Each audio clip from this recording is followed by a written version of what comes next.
Hello guys, यो चाहिँ हाम्रो बारी हो है। यो चाहिँ टनेला लगाएको छ।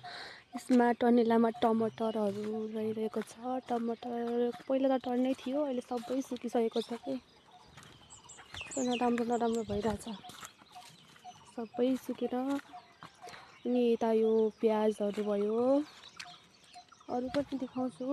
यो गोलमेला भयो, गन्डाहरू पनि छ अलिअलि सानो सानो, तर एकदम राम्रो छ कि हरियो छ।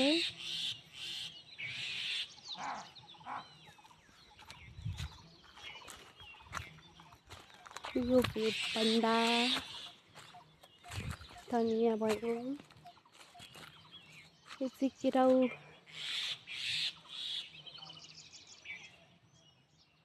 केराउहरू भयो। अझै पनि टर्नै छ, यता राम्रै छ। टनेला भयो, टनेलाको हालत चाहिँ एकदम खराब भइसकेको छ बतासले गरेर। अरू पनि देखाउँछु। यो टमाटर भयो,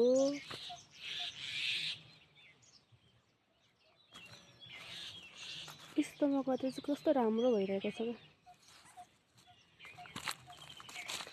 यो भयो गहुँ, चराले एकदम दुःख दिँदैछ, यहाँ रुङ्नुपर्छ दिनदिनै। यो भयो आलु,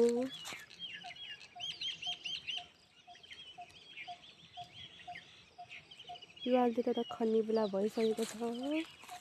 अरू पनि देखाउँछु म। यो आलु चाहिँ हामी आज खन्छौँ। पानी नपरेकोले पहिला सबै मरिसकेको भयो। खन्ने बेलामा चाहिँ पानी परेर एकदम हालत खराब भइरहेको छ। म जाँदैछु, यहाँ धनियाँ पाकिसकेको रहेछ।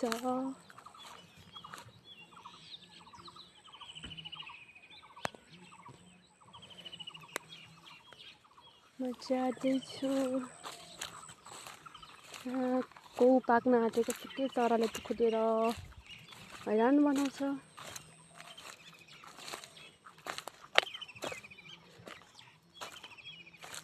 हाम्रो चाहिँ घर मुनिको जग्गा हो कि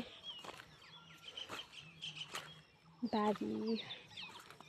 गहुँहरू यो चराले एकदम रुवाउँछ, यहाँ एकछिन छोड्नु हुँदैन, हुरुरु आइहाल्छ एकैछिनमा। यो भयो, यति यो बारेर राखिरहेको छ हाम्रो सबै। यो बारभन्दा उता चाहिँ बाख्राहरू भैँसीहरू राख्छ। म यति धेरै टाढा आइसकेँ, वहाँदेखि यहाँसम्म। यो चाहिँ गहुँ हो, अलि उताको केराउ। यहाँ यसो यहाँ चरा हेर्नुको लागि आइदिएको, यहाँ काम छैन। चरा बसिरहेछ उता।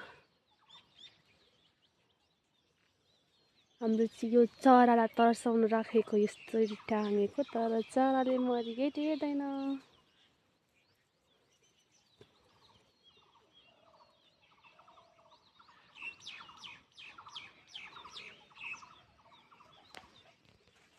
यो भयो केरा, त्यो भयो पिपलको बोट, अनि यो चाहिँ किम्बु।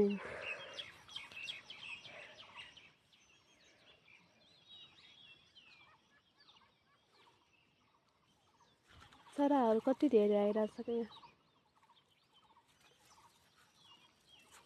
तर मलाई पासिसक्यो यो गहुँको पातले, किनकि मैले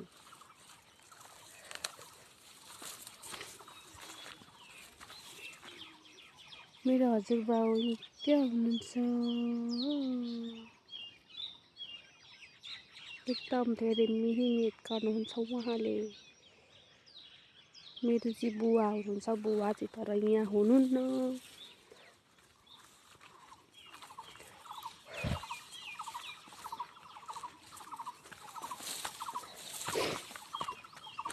यति चाहिँ आलु खनिसक्नु भएछ,